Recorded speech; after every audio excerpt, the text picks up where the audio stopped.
sorry to the audience that's going to just totally hate this next couple of chapters because we don't get off of this soapbox. I suspect these chapters will have a fairly low listen count compared to the others.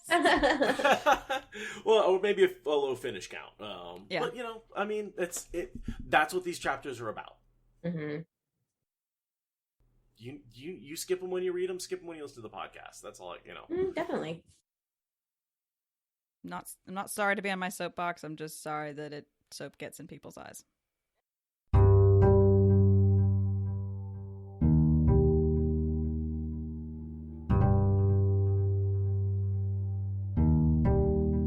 This is the Wheel of Time Spoilers podcast.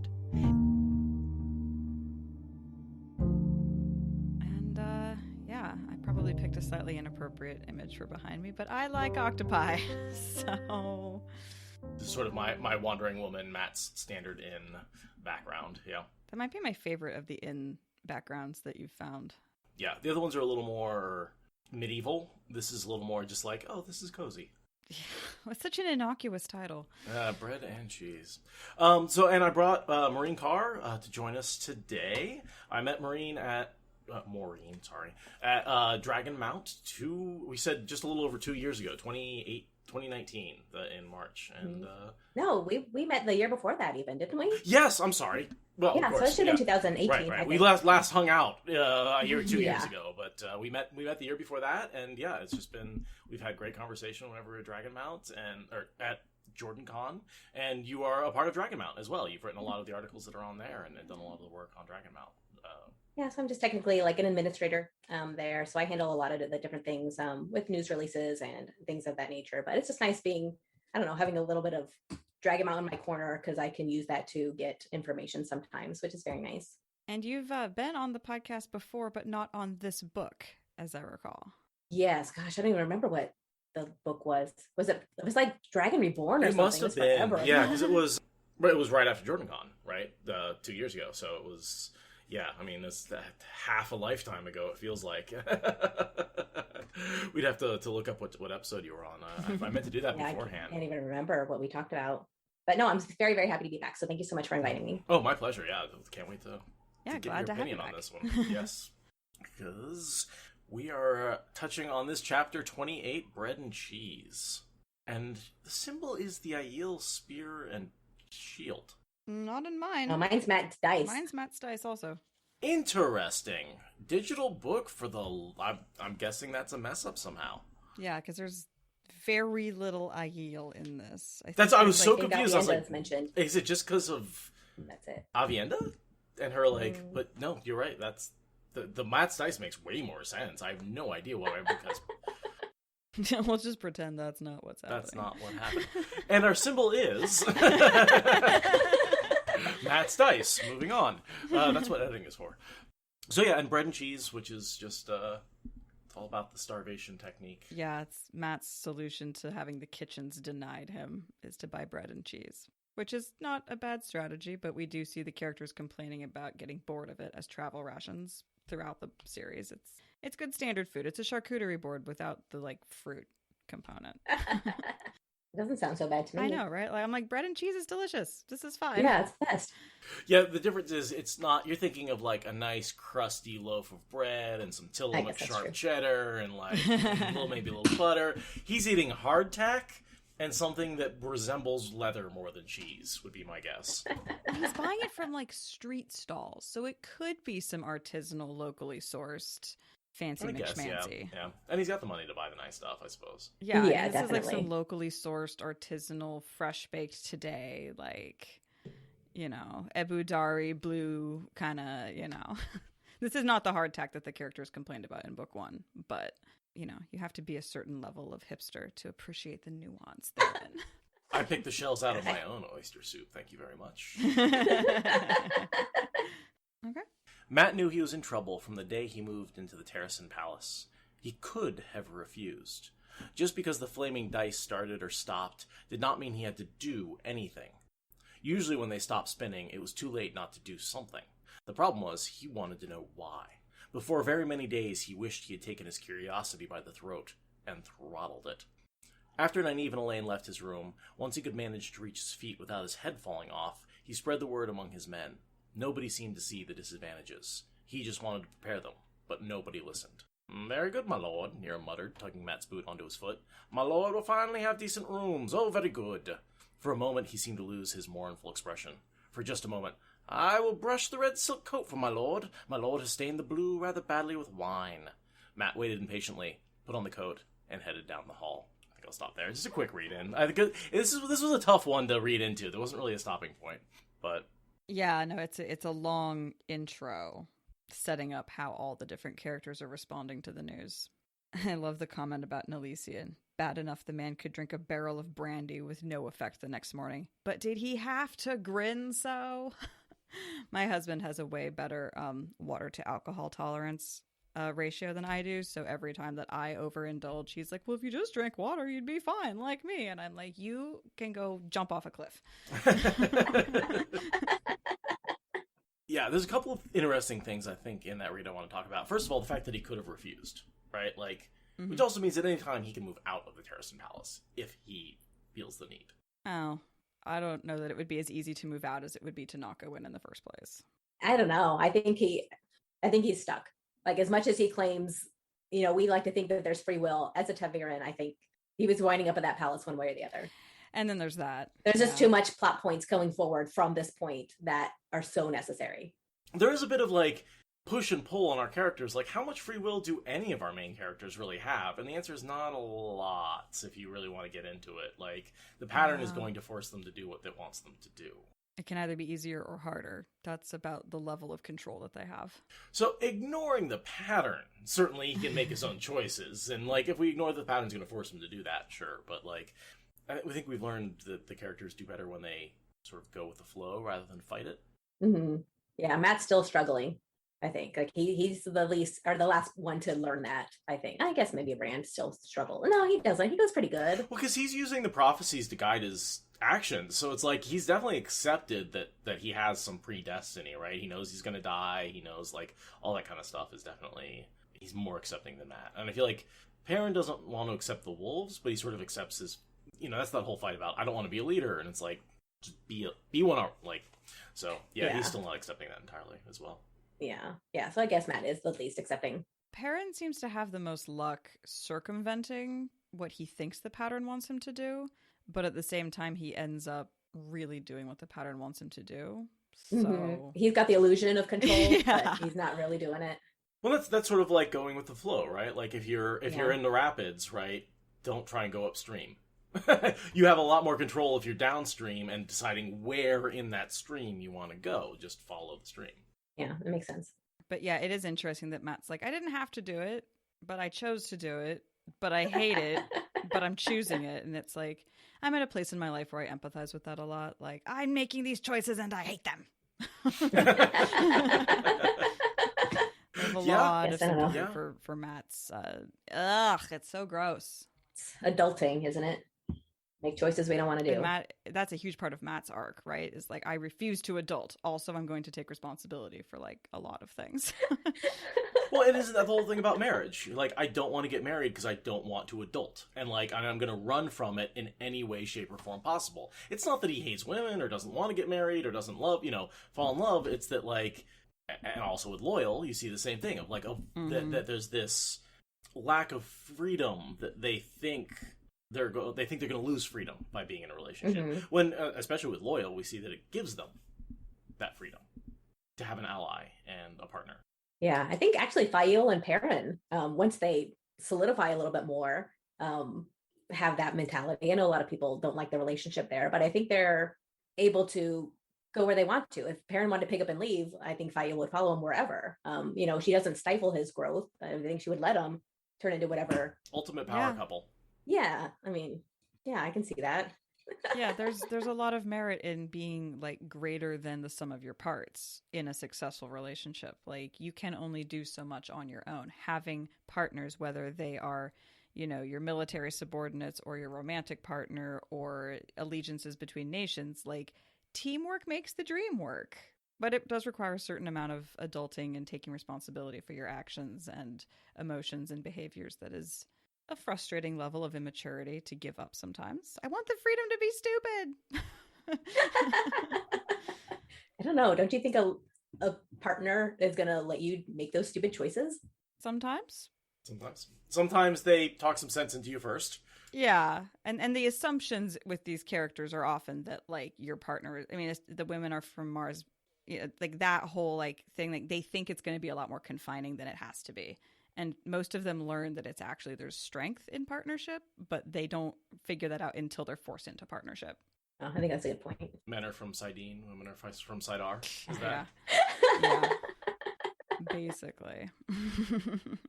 And, you were saying, like, yeah, there's a lot of frustration with Perrin and Fael, but I think most of that frustration comes from when they're separated and when they can't resolve their differences. You know, like, when they can't be their partners. Well, yeah, no, once they figure it out, it's good. Yeah. I mean, even Fael's parents, Davram, and what's the wife's? Dira.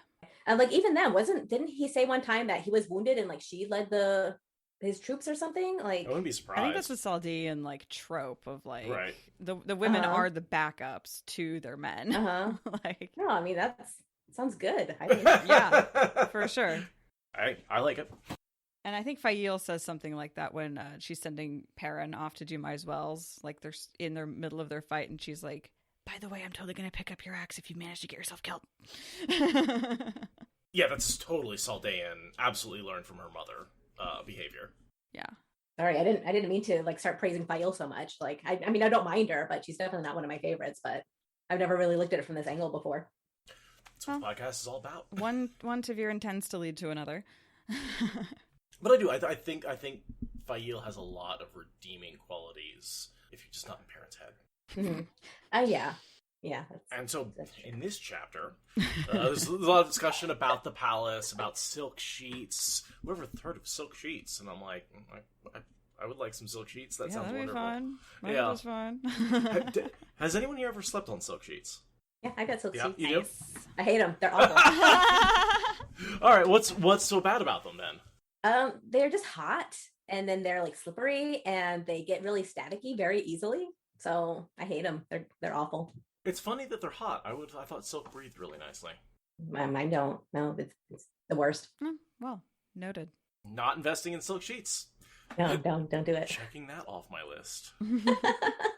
And of course, I like that the old memories are nudging Matt about the silk sheets, because he's like, I totally remember sleeping on silk sheets, even though, as a Two Rivers person, he finds it ridiculous. For now. Yeah, I mean, he's barely even had a silk shirt, like, up until the adventure started, and, yeah.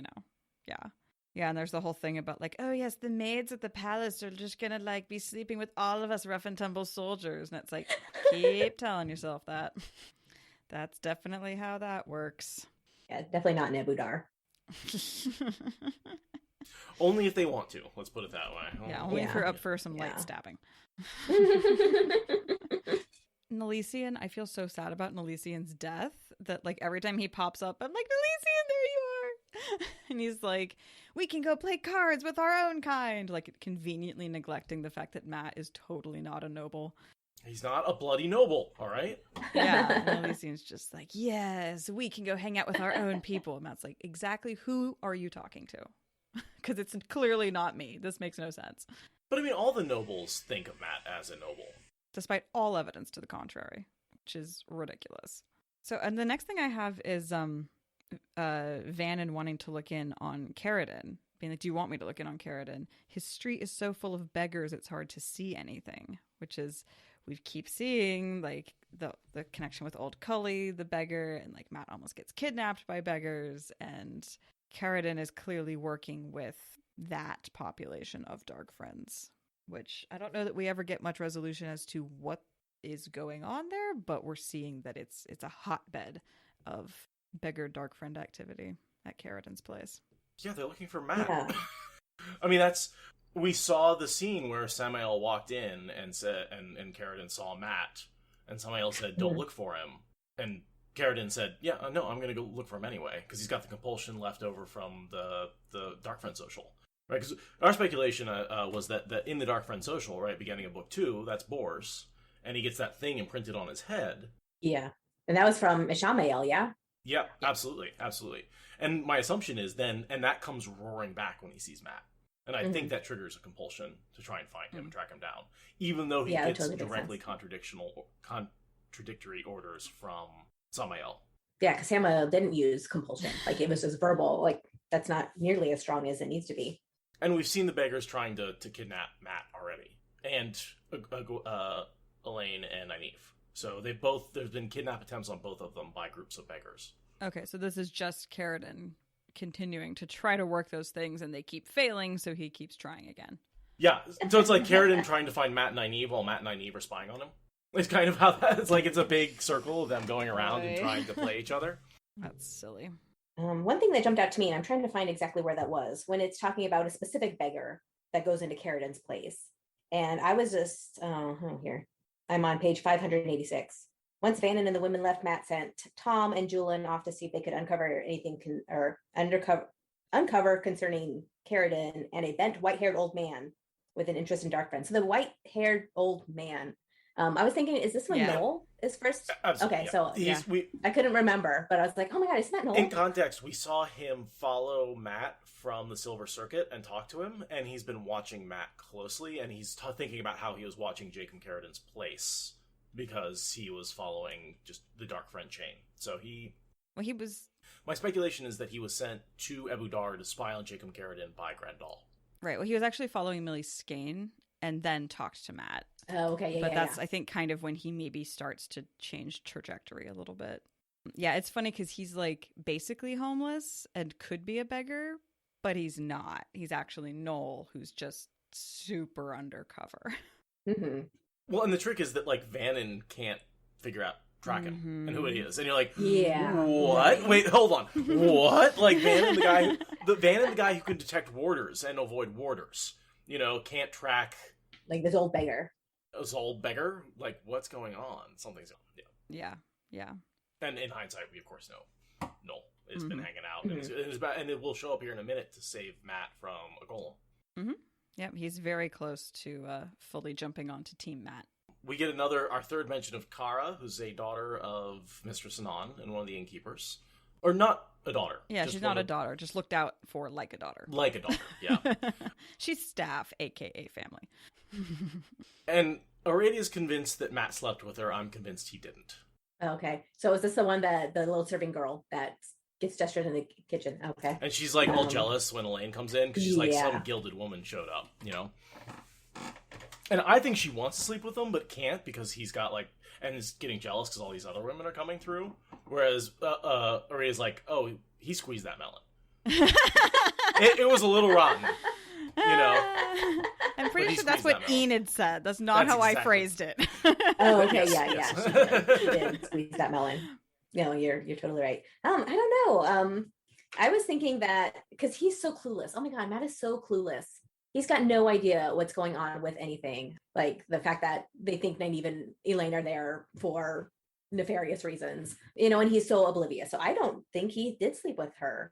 I think he would have realized she had some jealousy then if he had already had an intimate relationship with her. I think that's something he could understand. But since he didn't, he's like, why are you jealous of me? Like, we're not even a thing. And I think he would be like, yeah, I slept with that woman. Like, that would be in his head, right? Like, she was nice to cuddle, right? He thinks that all the time about women. He doesn't think that about Kyra. I'm still dying on this hill out of general principle. I don't care what the evidence is. I see your view. I'm not saying totally. This is one of those things where he leaves it very ambiguous, I think, a little bit on purpose. Yeah, probably. There's a lot about Matt and Matt's sexuality that is left very ambiguous. I know. Isn't that so frustrating? Like, he's the one I want to know the most about, like, his sexual exploits, and like they don't talk about it at all. It's all cut to black. Yeah. Like, especially more so because he's like the raunchiest, least shameful character. Like, he makes it hard to cut to black. So we get even less. Whereas characters like Perrin or Rand, who are like super shy and like, oh, like it's easy to cut to black with them at the last possible minute. Whereas Matt's just like, let's go. No, if I expect any random nudity in the Watch show, I expect it to be around Barney Harris and innkeepers girls. Like that to me is really like, if we don't see Barney Harris's ass in the show, I will be surprised. Yeah, for sure. It's way more Matt's thing to be like, what? It's not a problem. Like, that's way more Matt. But the other two are so prudish. Yeah. Well, because even Matt in book 2 was willing to get into the baths, the co-ed baths with Shinaran women. And then and Perrin and Rand did not, right? I think that was what it was implied. Right. They like run away screaming the first time that they realize it's a co-ed bath. They're like, no. That's nope. Whereas Matt's like, oh, that's cool. I like this cultural safari situation. That's fun. I think it says he blushed, but he didn't run away. But yeah, Kyra is here having been mildly beaten by Enid for potentially spreading rumors and even more mad at Matt than ever before. And Matt's just like, literally, I have done nothing. I do not get it. And she's like, I've been beaten up randomly by the cook because I want to sleep with you. She's pouting. He's confused. It's just like, poor girl is just caught in the eddies of so much stuff that she has nothing to do with. Yes, that's just another Taviran tendency, right? He gets everybody all in a whirlwind. Right, yeah, because Mistress Anon is like, we cannot have these rumors associated with Matt, so I'm going to like enforce harsh penalties on this poor servant girl who just thinks he's cute. Like, and what do you want to bet Mistress Anon runs that in like the White Tower as a former Oh, yes. It's probably another reason why Enid is basically just, what's her name in the White Tower? Lara. Yeah, that's why Enid is just like Laras, is because like Satala would have picked someone who reminded her of Laras to be like, yes, this is how you run a kitchen.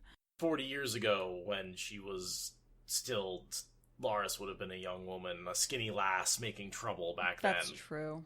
Oh, you know what? That's true. But probably the White Tower has always had that particular character in the kitchen, and they just like find a new person every 40 or 50 years. So Laras was just the most recent one.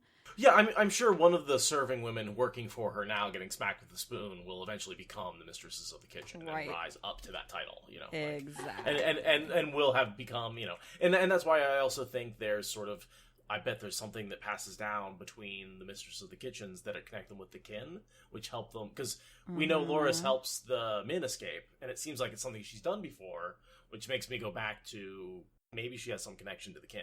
Yeah, and she tries to smuggle Egwene out using what is clearly a practiced routine.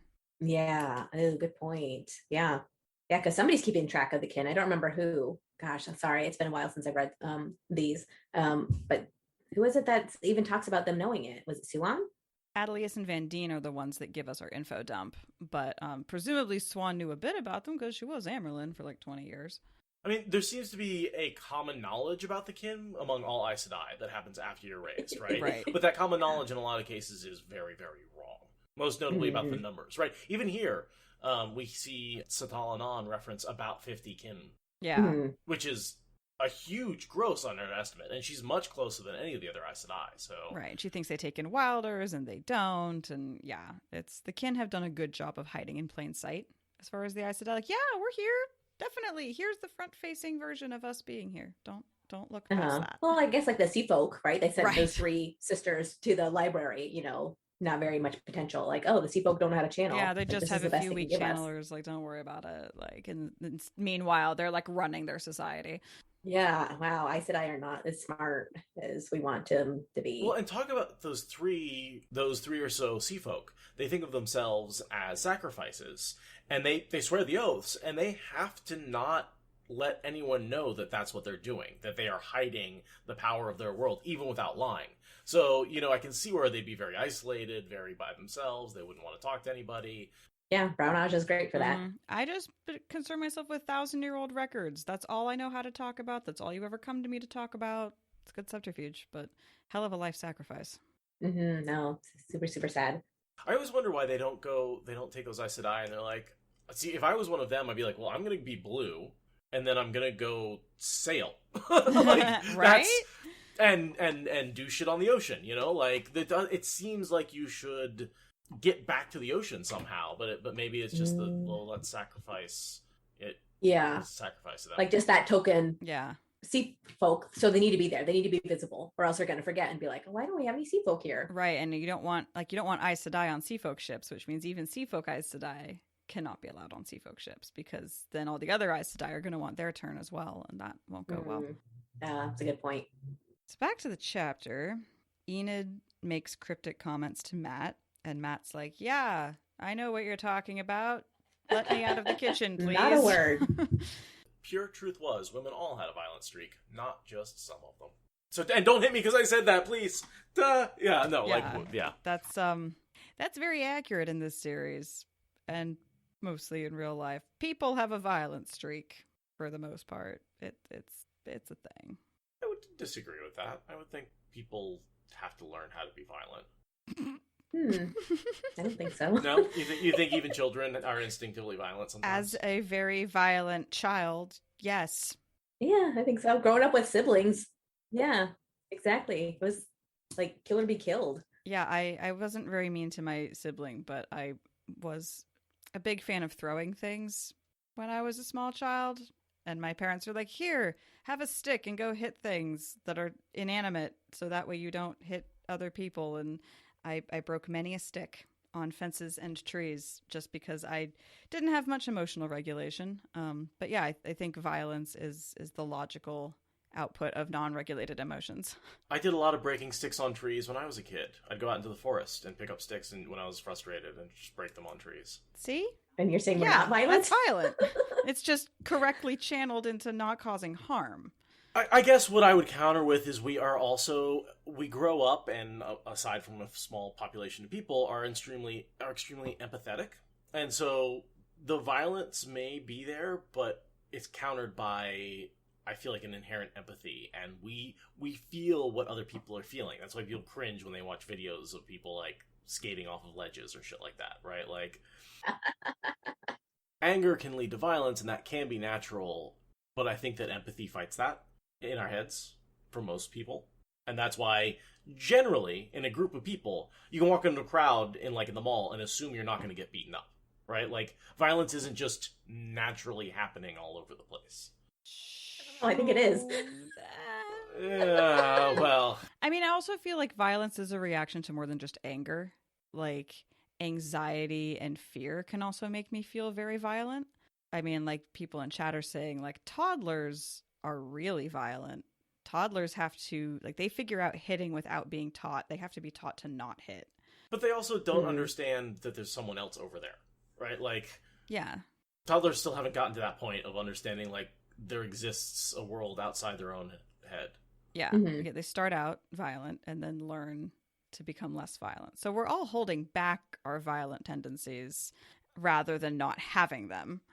Oh, I agree with that. Fair. But I would say the state of holding back your violence is natural.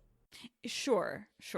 Maybe not so much in this world because we have very violent stereotypes walking through every single culture RJ created, minus the Tinkers. Yeah.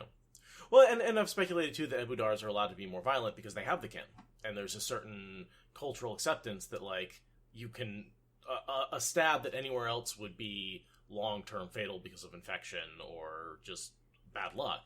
You can go get someone with a red belt and they'll be able to fix it. Mm-hmm. Yeah. So they just take it as our medicine women or wise women are just so well versed in medicine that we can survive, so we can get a little bit closer to the fire. Yeah. Because someone's there to pull us back. Yeah. I don't know what the Aiel's excuse is then. Well, the threefold land, right? They are trained. They are training to be warriors. They're training for battle. They are training for a war. They're training their people for a war, and so they're just they're more. It's penance, and a weaning of the weak. Yeah, that's true. They're just it's okay if we lose a lot of people, right? And it's one of the reasons the Aiel are so effective as a fighting force. Is anyone who couldn't keep up with the 30 miles a day forced march dies. Mm-hmm. Yeah, there is no penance for the weak. There are no weak Aiel, not because there aren't weak Aiel, but because weak Aiel are given zero mercy. So that means that on the whole, unless they have a much higher birth rate than we've seen, the Aiel's population has been on a steady downward trend since they first entered the waste. I don't know, multiple wives for one man would suggest that the population would increase. Oh, that's true. I mean, enough to sustain that. Yeah. And that's one of the reasons why I always thought that was normalized, is because so many men die in battle that you end up with, that the culture becomes accepting of men taking more than one wife to keep the fertility rate up. Mm. Yeah. The polyamory like that is actually an indicator of high death rates among men. Yeah. I had not thought of that, but that does make sense. Very gruesome, grim sort of sense.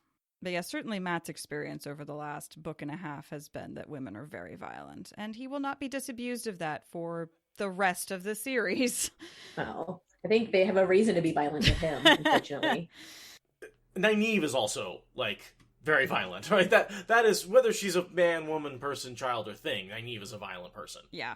Yeah, she really is. No, she has severe true. emotional dysregulation problems. I know, right? Yeah, that's something I really delved in a lot, was just how she's like 26 or 27 at this point, and her whole life she was been brought up like, you're never going to leave this village. Like the farthest you're going to go is like 20 miles outside of it. And like now all of a sudden she's in the world. Like she's so scared, and she doesn't know how to do it other than to be angry, because it's so much easier to be angry than to be scared. And so that's why like her emotional trauma is just showing itself as anger. That's the only way she knows how to deal with it. Yeah. But I like how far she does come in this book, right? I mean, this is the book where she does break her block, right? And so she leaves anger behind as a tool in this one.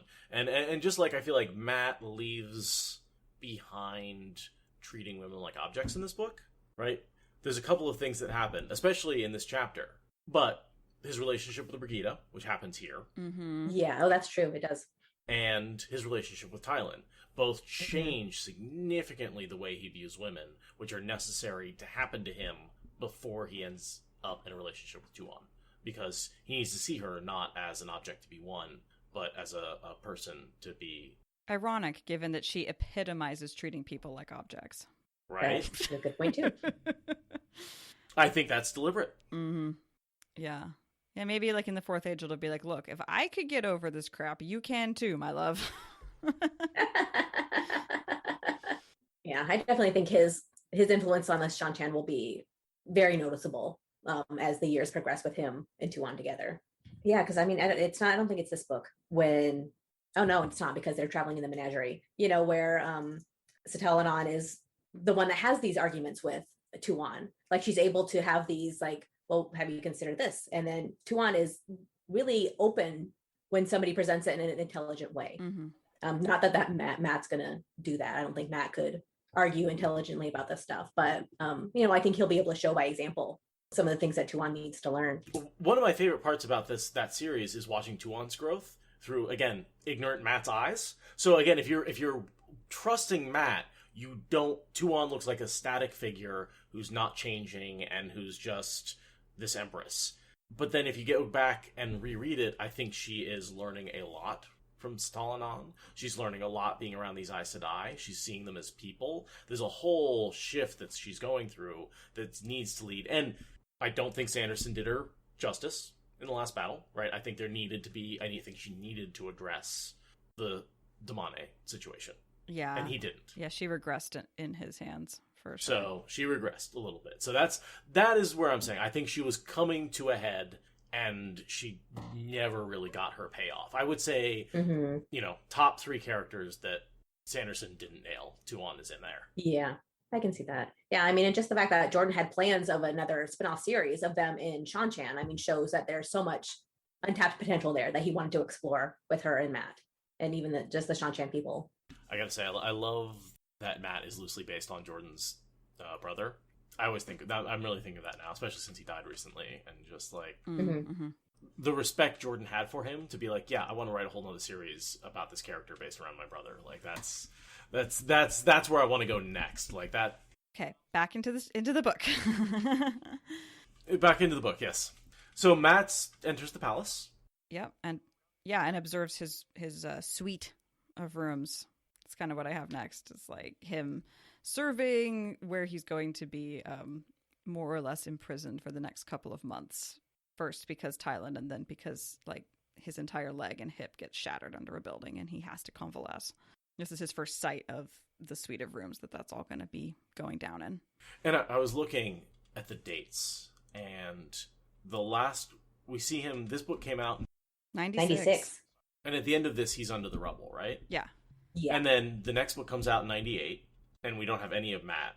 And then the next book comes out in 2000. So there's like, he spends 4 years under that wall. And that, to me, is where the slog comes in. Is when you had to wait 4 years to find out what happened to Matt under the wall. Yeah. It's because it's just as sloggy for him to be in traction in a bed, recovering Exactly. with a broken leg. Totally. But to me, that's the slog is gone now because I know and I can read through it straight through, and there's no waiting.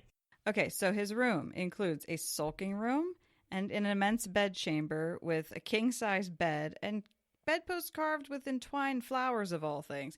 These are the king's apartments. We get that description several chapters ago. These are literally the apartments intended for the king. I completely missed that. Yeah, I think Nyneave and Elayne tell Matt, like, oh yeah, Tylin chose your rooms. They're just down from her. They're fit for a king. And it's like, yeah, that means nothing. That's a pure accident. She just threw a quill at a list and just happened to come up with the adjacent king's apartments. That's awkward. So yeah, this is a bed meant for fucking. No, good point on that. And there's mirrors, stand lamps, a clock, which is ridiculous. Wealth in this particular context to have a clock in a bedchamber. Are these the posts that Tylin is tied to when the golem comes for her? Well, he ties her up under the bed, not to the posts. But I think it is under this bed. Yeah, it's in his rooms. Totally missed that. I always thought she was tied to a 4-poster bed on top. No, he gently tucks her under the bed. Yeah, so no one will see her. But that makes so much more sense. These are the bedposts that she stabs with her knife repeatedly. Gotcha. She definitely... I mean, these bedposts get used for naughty times. Right. Naughty times. Somebody has been tied to them. That's all I'm saying. Yes. yeah, that does happen. And possibly Tylin gets tied to them at some point because there's a point where Matt starts giving her a taste of her own medicine, but from the bets, while he's healing. So I bet that there is at least one time when she does get tied to those bedposts. Yeah, I'm sure. But that's all very off. I wonder if there's dagger marks in the bed already, because she was married at one point, she did right? Get besson from somebody. Yeah, so interesting. Yeah, maybe that's why they're carved with flower vines, is to hide how many stab marks are. If it was just a smooth pull, it would be what's all that? But it's no, those are just stylized flower. It started as a smooth pull, and she stabbed her knife into it once. There's no flowers carved into it. That's just her stabbing it repeatedly, and it performs flower patterns. Yeah, it's a sign of status, how carved up your bedposts are. Yeah, there's also books here, and he starts reading The Travels of Jane Farstrider at one point. Just in case you forgot that Jane Farstrider is a character that you should care about. And in case you were wondering who that old man was that is so mysterious, right? Yeah. And then I completely forgot that the nickname Duckling comes from the phrase "Men teach cats curiosity, but cats keep sense from themselves," which is hilarious. And he goes, "I'm no bloody cat." Yeah. It's funny, the whole he's just too damn curious, and cats keep sense for themselves, and it's not inaccurate. Well, and Matt's behavior is very cat-like as well in this situation. It just throughout the whole series. I mean, he climbs up in tall places. He knocks things over that he shouldn't. He just generally is always underfoot. He's a cat. Yeah. He doesn't want affection unless he initiates it. Yeah, and he'll tempt you to rub his belly, and then he'll fucking stab you. Metaphorically. But yeah, no, he is definitely the most cat-like. And he's also the quickest and most nimble and most likely to land on his feet. Yeah, agile. Yeah. Definitely. And he's got 9 lives, for sure. Oh, yeah. And all his knives are little claws. Yeah. And they just keep coming out, and then he just puts them away again. And cats don't get along with? Snakes and foxes. True. Oh, True. Interesting.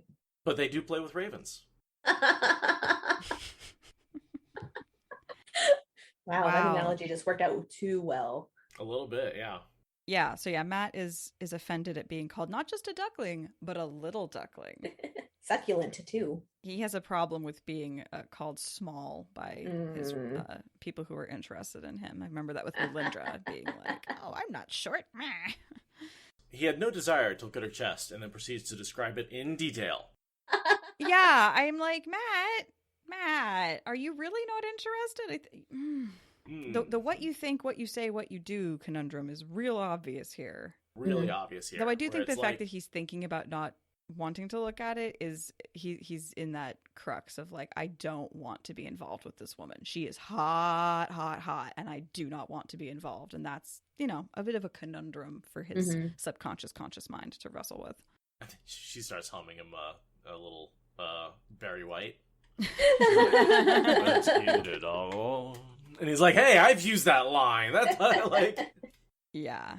Then she gets real problematic real fast.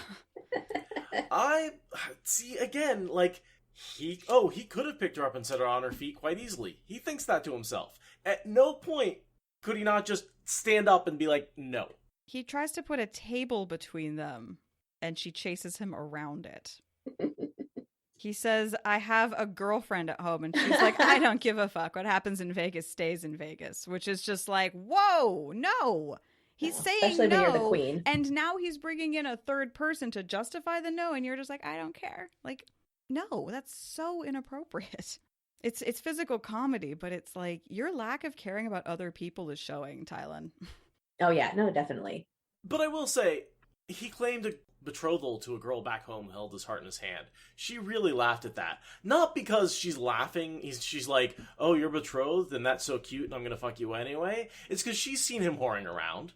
Like, she knows, like, there's no way. She's really laughing because she's like, you are not tied to a girl back home. I have seen you sleep with all of these women. Like, That's funny. That's a funny excuse. Sure. But, like, look at this, like, this is Abu Dar, where a woman killing a man was justified until proven otherwise. He is on the losing side of the institutional power dynamic here. Like, there's no doubt about that. You look at the definitely. power dynamic, he is on the weaker side, and she is not respecting his stated negation of her attentions. It's coercion, you know? Like, he's not in a... Yes, he could pick her up, but, like, could he really? Like, that's what he's contemplating. And yeah, then when the guards come in and put him in the jail because he manhandled, because he even says that he doesn't think his manhandling of her would be as acceptable as her manhandling of him. But I also think there's maybe one thing coming out of his mouth and another thing that his body's doing. okay, arousal is not consent. And I'm not saying arousal. I'm saying the way he's looking, the way he's touching her, the way he's not lifting her up. Like, the fact that his shirt is unbuttoned, which he was aware of. Like, I don't know if he unbuttoned it or she unbuttoned it. I'm pretty sure that she unbuttoned it. Yeah, pretty sure. With her 10 hands. But I don't think that he's confused about that.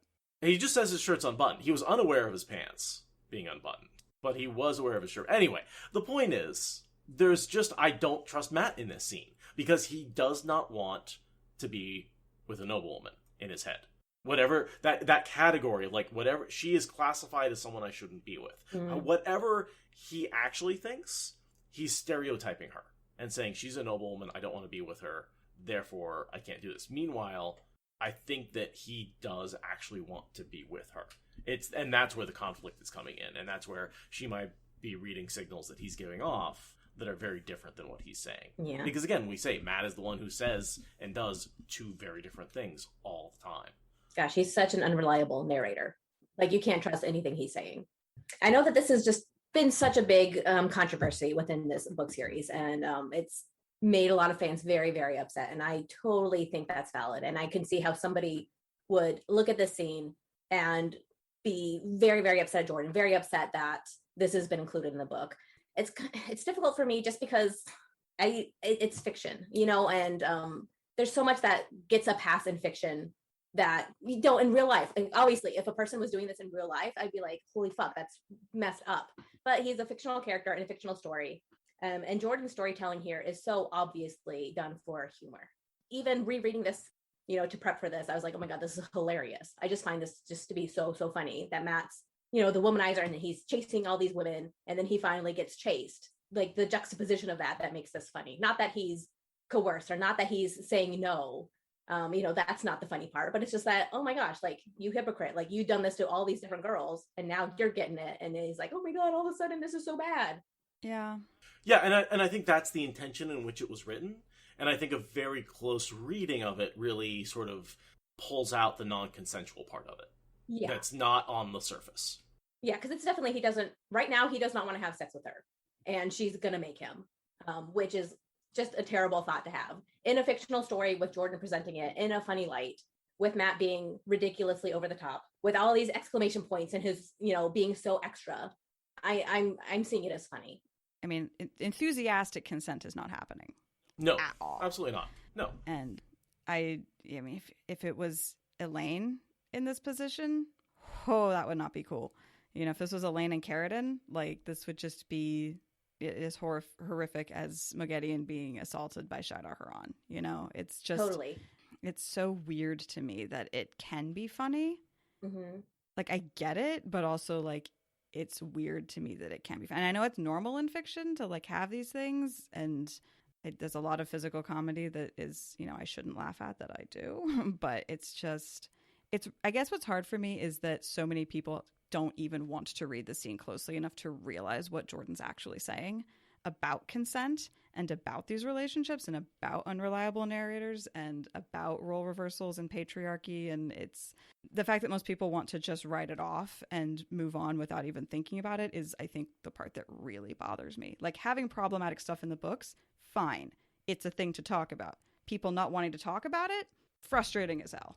Right. Yeah. And I was even looking at Lee Butler's response to this, where she did the 10 worst moments in the wheel time, you know, when this made the list, you know, because it is non-consensual. Like, he's doesn't want to do it. Like, whether or not he was eventually coerced into it, you know, that can be argued, but he's obviously telling her no, and she's not respecting that.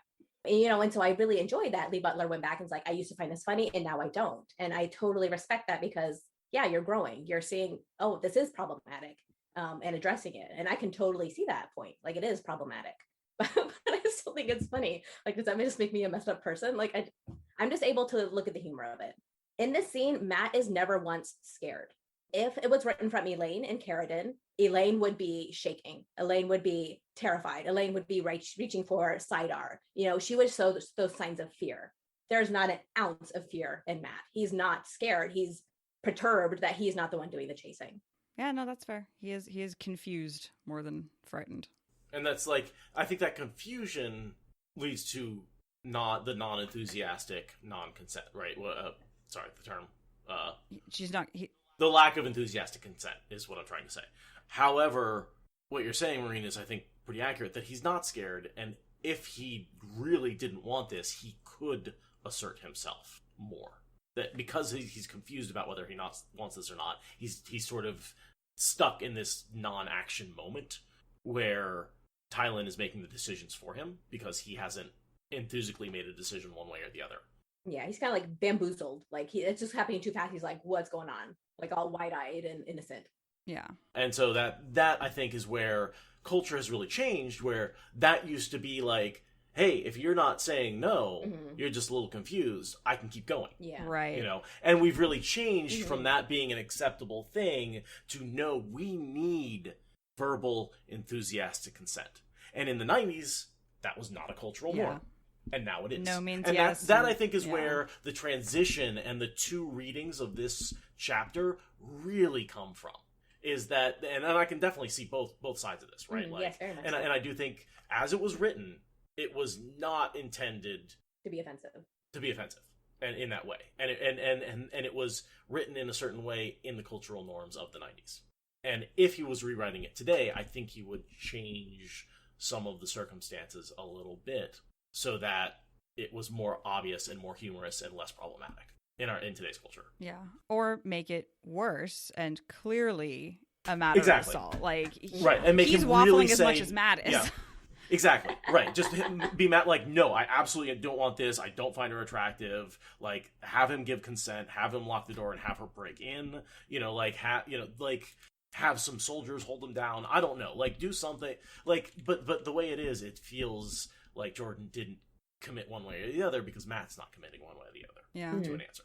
It's nice that he attempted to make a case for the fact that men can be sexually assaulted.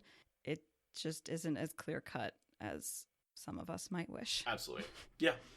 And I don't think any author can't look back at their material and say, like, that could have been written more clear. Oh, yeah. I'd like to do a better job on that. Like, even Sanderson, we just heard him on the Dusty Wheel, was talking about the spanking of Semirog and how he wished he hadn't included it. You know, and that's super recent and super new, and he's just like, yeah, even in the last couple of years, I've changed my opinion on it. Even though it was written by Jordan, that scene was entirely written by Jordan, 100%. I feel like I should have put my foot down and not included it, just because things have changed, you know? Yeah. No, that is one good thing about Brandon. He is so willing to correct things he's done incorrectly in the past. Yeah, another frustrating thing about this is that Tom and Julian completely can see what's going on and they don't check in with if Matt's okay. Because men don't get sexually assaulted, right? Yeah. Like, these two people who clearly know what's going on. They are wise to the ways of the world. They know Matt. They don't check in with him to see if he's okay. And, like, if they did, Matt might find some clarity a little sooner about how to deal with this. He might have some support. He might not get laughed at when he tells Elayne that he was assaulted. Yeah. Like, I would have loved to see sort of a father-son conversation between Tom and Matt. right? Totally. And he's got all those Saldean stories too, where, you know, women are a little bit more bold there as well. So I think he could have passed on some knowledge. It's such a missed opportunity to have a real discussion that Jordan just, it would have been so perfect. It would have even been in character for Tom to be like, you know, you don't have to say yes, right? Instead, we just get them looking the other way and Matt being like, I'm not going to talk about this. And it's very toxic and sad. If only a Very lack so. of communication was a theme in this book or something. Yeah. So back to the book. The problematic stuff goes on, and there's a knock at the door, and Tom sticks his head in. Yeah. And there's a little more humorous stuff about Matt realizing that there's some making out going on, and that Matt's being pursued when he doesn't really want to be. His clothes are half off because she has Exactly. multiple hands. Multiple hands that she shouldn't have, I should say. Obviously, she has 2 hands. That's normal. I shall find it interesting having a Taviran who I can reach out and touch him at will. I will admit that is a problematic statement. It's possessive as fuck. She's like, I'm the queen and I can do what I want. Oh, yeah. Which is like, okay, yes, that is how royalty has behaved forever, but also ew. I mean, if we want to go back into history, there are many examples of rulers taking who they want. Yeah. And sleeping with them. That's it. She is not an anomaly against the historical backdrop from which Robert Jordan was drawing inspiration at all. Oh, that's true. Yes, in context, in the story, her behavior is entirely pretty much appropriate, and especially in our culture, and she goes a little far. Not if she's the queen. But not if she's the queen. Not if she's a woman with power in Ebudar. Although her son does say, Beslin is like, she is going a little far. Yeah. Yeah, Just like as there's a a little. smidge, Just a eventually. smidge. She is over the line.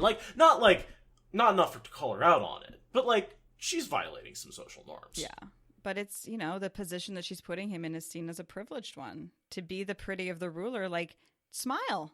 Just smile and be grateful. Take the compliment. And it's like, Yeah. And compare that to the Shan culture, where there's not even a hint of asking. They'll slap a collar on your neck and put you in chains. There's, that's even, the rulers there have no problem taking people and putting them thin robes and making them like Amathera. So there is a range of non-consensual actions going on, and Shan in a lot of ways are 1,000 times worse than anything Tuon does. No, that's a good point. One other thing I was thinking about, just in terms of making this part of Matt's character, like he's seen as Tylin's toy from here on out by every single Shan person he encounters, and that's actually like a plot device. Like when he kidnaps Tuon, they never suspect it's Matt. They're able to hide so much better because Tylin's toy is not responsible for this. And when they finally do catch up, they think it's Tom who is the mastermind orchestrator. Like, oh, you led us on a good chase, Master Marilyn. And they're like, no, you want Matt over there. And they're like, Tylin's toy is this amazing. I mean, so it served a purpose. Also, as far as that goes, that it helps with his characterization a little bit. yeah. And it is refreshing to have not only women being assaulted into character development. That's, Sure, yeah. a nice change of pace, I guess. And this is the sort of thing we praise Jordan for. In the time, he treated men and women much more similarly than a lot of other authors, right? He assaulted his men, which was groundbreaking. Yeah, well, let's just not assault was. anybody. Yeah. Well, that It's not wouldn't be an option. historically accurate. Right. It's a complaint I have with fiction as a whole, that I have Absolutely. had that issue for years, that Europeans suck. Why can't we have fantasy where they don't for once? Objectifying him does give him certain advantages going forward in the plot, for sure. It does influence but he's a cat. He lands on his feet. He works with what he's got, and he makes it work out better than anyone could have expected. the togetherness helps a little bit with that. Yeah, but Matt's also clever. He's just clever. He's a dumbass, but he's clever. Oh my gosh, yeah. He contains multitudes. So Tom tells him all about how the women have returned from their trip, visiting the wise women who, didn't think they were women. So these are friends of your innkeeper, as she called them. Yeah. Avienda and Brigida are spying on Carradine alongside Vannon, unbeknownst to them. One of the most detailed descriptions of Oliver. Yeah. That he's going to be short even for a Kyrianan and ugly as sin no matter what. Matt learns that disguises made of the power are a thing. Mm-hmm. Yeah, the whole thing with Oliver, like, playfully flirting with the servant girls and them just, like, tickling him and, like, thinking it's the cutest thing ever is just like, yeah, Matt, you're such a good role model. But he doesn't think it's him. And this is why this scene is more comical, because even with all that's going on, he's still like, where's Oliver learning this? Like, where is this coming from? And, like, he's so freaking clueless. Where the fuck is that kid learning all those curse words? Mm-hmm. Yeah. You! Like, that's you! And I mean, we talk about weird non-consensual relationships, like, Oliver constantly putting his head on women's breasts. Mm-hmm. Like, how weirdly sexualizing the child, and it's weird. It's a little problematic in its own way, but it's cute because honestly, this is another aspect of, like, men don't get assaulted because it's cute when a teen boy gets slept with by his adult teacher. And it's like, no, that's not cute. But it's being played as a cute kind of thing that he's, like, slapping bottoms and hanging out on bosoms, and the women all just think it's so cute and great. And it's like, these are not good lessons for people to be learning. Well, and what it is he's aping the behavior of Matt, right? So he's seeing Matt put his head on women's bosoms. He's seeing Matt pinch women's bottoms. He's seeing Matt grin at them and give them compliments, right? Like, we're not seeing Matt do any of these things. What he's doing is showing the child ape those behaviors. And that's how we know Matt's doing all those things. Because we never see Matt do that. Right. And Oliver's much older than his years because of everything that's happened to him. So he's only 10, but he's been forced to grow up really hard, and he has only adults to model after.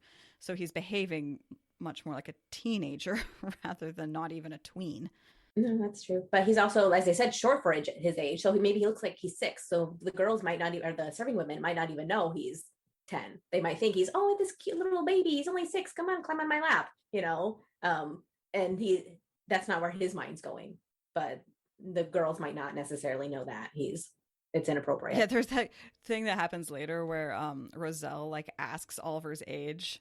It's like, how old is this kid? And Matt's like, he doesn't seem, and it all happens through Matt's view, and he's like, she doesn't seem to change what she's doing with Oliver, but she did ask how old he was. And Oliver doesn't seem to notice anything change, but, like, I'm guessing that Roselle decided she wasn't a pedophile after she got that information. Mm-hmm. And it's like, yeah, it's cute, but also it's like, again, if you do a much deeper reading, like, what was Jordan actually saying? What was Jordan actually trying to communicate here? Because I think that it was more than just cheap laughs. Mm. And Seth and I have talked about a lot, like, this is the book about bad touch and consent. And, like, sometimes it looks fine on the surface, but if you really dig into it, it's like, these are questions one should be asking oneself. Yeah, definitely. I mean, even though, everybody sneers at genre fiction, like, there's so much that can be said or learned or weaned from these kinds of books. So definitely, I enjoy close reading. Mm-hmm. Like, you can't just dismiss it.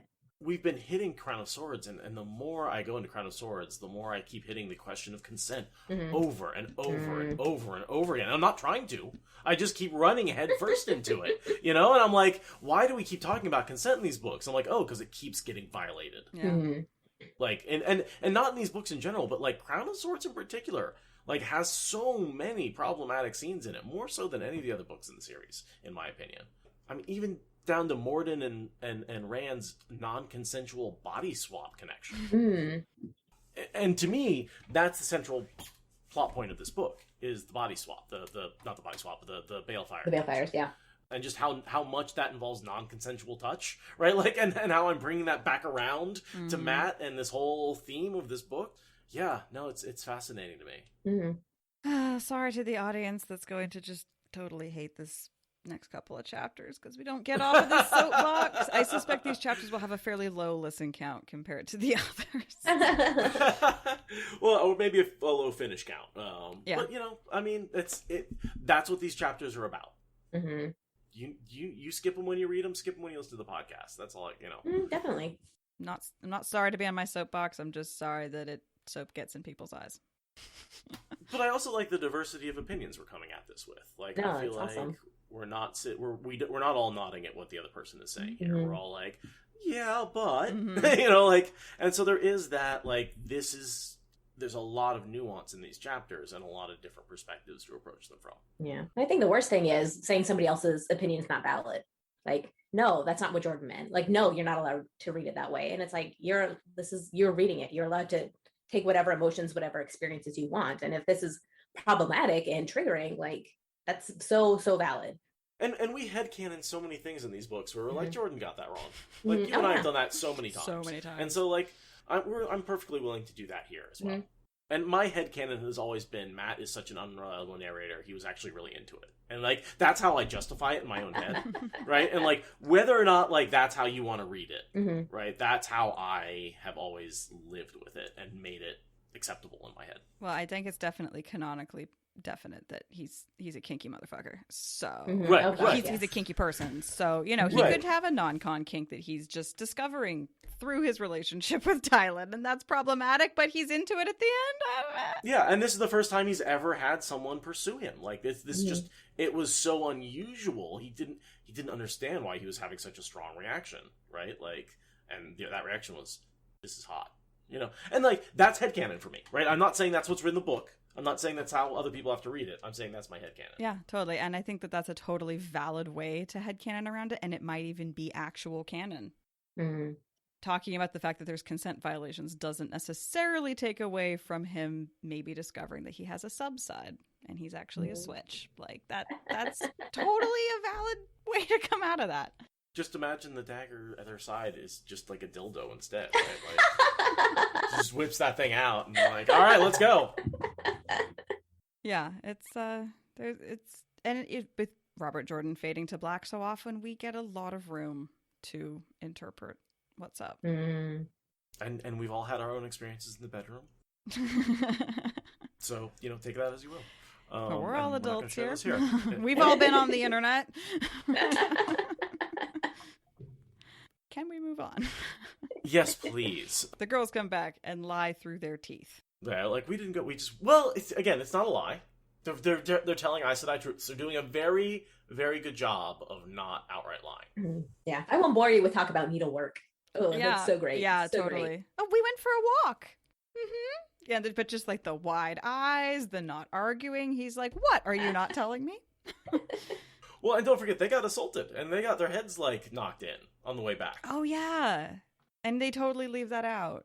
Mm-hmm. I didn't even remember that that's another thing they're hiding from him, on top of what happened with the kid. That's why she's like, yes, why bodyguards are a wonderful idea, Matt, because that would have saved our asses when we got our heads bashed in. We got really lucky that we didn't get kidnapped, so I think there's a little bit of wide-eyed, like, whew, that was close. Mm-hmm. Yeah, we need bodyguards. Mm-hmm. I think they're finally realizing they really do need bodyguards. So when he suggests it, they can be like, yes, that is a good idea, instead of, Matt, can we please get some bodyguards? Right, which would be so embarrassing to ask for. But when he insists, Absolutely. They can just hide behind their promise to him and accept gracefully. It is a wonderful notion, Nyneave said, nodding enthusiastically. Very smart. Yeah, Nyneave telling Matt he's smart, something's going on there. Yeah, Tom drops a knife. Yeah, Tom drops a knife. Tom drops a knife. That's his reaction, right? Tom doesn't drop his knives. Mm-hmm. When he's juggling them, he doesn't drop his knives. Mm-hmm. So, yeah, that is out of character for the girls. Yeah, trouble. He had known it. And that was before they told him to forget the Rahad for the time being. It's like the neon warning signs of you don't know what's going on and the girls are in trouble is just really massive here. One of the things that's going on is he tells the story in two parts. First, he tells about his days, and then he tells about his nights. And, like, they're going on at the same time. But one of the reasons he's eating all the crappy food at this crappy inn that he's sitting at is because he's not getting fed back at the palace. So he has to eat whatever shitty food. Yeah, just like dive bar. Dive bar. Yeah. You're like, oh god, I hope it doesn't get me sick, right? Like, which, yeah, because Tylin has an entire palace full of enablers who think that the situation is funny and want to help their employer get what she wants. But yeah, during the day, he's swilling foul excuses for wine and sweating like a goat with Nyneave and Brigida. By the way, is Eldar a reference to Lord of the Rings? I would think, aren't Eldar a name for the elves in Lord of the Rings? I am not nearly enough of a Lord of the Rings fan Me to neither. know. But could be a Lord of the Rings hat tip. Oh, in your books, is it ELBAR or ELDAR? BAR. It's wrong in my book. Your book is so wrong. My book is very wrong today. That's why I'm like, yeah, Eldar. That's a totally something from Lord of the Rings. But Oh, wow. no, if it's Elbar, that's a very different thing. So, yeah, my Googling would misled me because my book is probably a terrible version Well, of if you it. start with wrong data, you will come to wrong conclusions. I did come to the wrong conclusion there. Yeah, sorry about that, folks. I love Nyneave. I doubt I've ever seen such splendid flies. He's so sarcastic. Why does he have to die? He's so funny. He's not Talmanes, but I like him. I think a lot of the humor that was written into him gets written into Talmanes. Yeah, because Talmanes is a pretty flat character up until now, so you're able to... Yeah. And it's one of the most impactful deaths in the whole series, Nyneave dying. Like, there's not a lot of deaths that really hit me, but Nyneave's is like, you were supposed to be safe. Like, people that close to the main characters don't die. And this is horrific. So, and then yeah, Matt's like, I'm gonna be Taviran because I was told to. Also, this tea is disgusting. And I'm not going to touch that lemonade stuff. I took a bite out of one of those lemons. That's so funny. It's like, Oh my gosh, that's so cute. He's so cute. Like, that's such a child thing to do. If you ever, like, give a small toddler a lemon and then tell them you made a juice out of it, and they're like, ew! And then you're like, no, it's really good. It's lemonade is actually delicious. We put a lot of sugar in it. That's what they don't tell you. yeah, it's the funniest thing that he's turning down lemonade because...